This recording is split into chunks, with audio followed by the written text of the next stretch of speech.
gara kutaa ciisichaatti dirqisiisee geessuun yakka saalaa hammeenyaa suukanneessaa qabu irratti raawwateera. Yaa hawaasa keenya, seenaawwan tokko tokko garaa nama nyaatu, tokko tokko ammoo kan amanuun namatti ulfaatudha.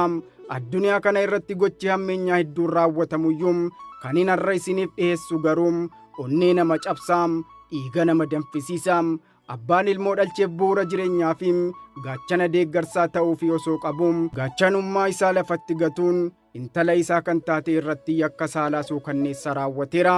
Seera keenya duratti yakki kun adabbii jabaa kan hordofsiise yoo ta'u, murteen har'aa kunis barumsa guddaa kan kennudha.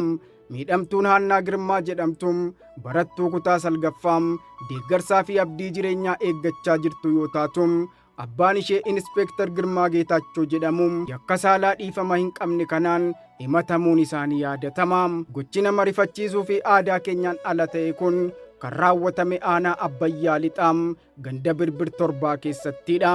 Akka gabaasa kominikeeshinii aanaa Abbayyaa Lixaatti himatamaan kun itti gaafatamummaa mootummaan hawaasa eeguu fi seera kabachiisuuf isaaf kennee erga ganee booda aangoo fi humna isaa fayyadamee mana isaa jireenyaa keessatti intala isaa gara boolla dukkanaatti jijjiiruuf yaaleera.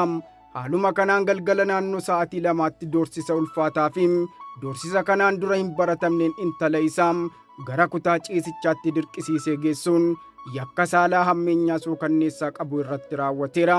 Haa ta'u malee miidhamtuun iyyannoo fi sagalee gargaarsaa dhageessisuun birmannaa barbaaduu dhageessifteen sagaleen ishee kunis lafatti hin hafne. Namoonni ollaa naannoo sanaa sagalee dhaga'anii battalumatti bakka sana gahuun haala jiru erga mirkaneeffatanii booda gocha dhuunfaatti dhoksaan ta'uu dhiisanii qajeelfama seeraa hordofuun dhimmicha hatattamaan poolisiif gabaasaniiru. Gochi ollaa kana obsumaan callisanii ilaaluu dhiisanii seeraaf birmachuun hawaasa biratti fakkeenyummaa gaariidha. Poolisiinis dhimma kana dursa irratti fudhachuun yakka hawaasaa onnee rurrukute kana irratti hatattamaan tarkaanfii fudhateera. Himatamaa dhuunfaa to'annoo jala oolchuun qorannoo isaa bifa gadi fageenya qabuun erga xumuree booda ragaalee qabatamaa wajjin dhimmicha mana murtiitiif dhiyeesseera. Dhumarratti manni murtii aanaa Abbayyaa Lixaa dhaddacha guyyaa har'aa geggeesseen yakka ulfaataa fi miira nama gaddisiisuun amantaa hawaasaa kan diige kanaan himatamaa irratti hidhaa waggaa 9 fi ji'a 3 murteesseera. Murteen kun gocha maatii keessatti raawwatamu dhoksuun yakka dubartootaa fi daa'imman irratti raawwatamu ittisuuf miidhamtootaaf falmuu dhaamsa cimaa dabarsa. Seerri yoomiyyuu ni kabajama. Maddi odeeffannoo keenyaa kominikeeshinii aanaa Abbayyaa Lixaati.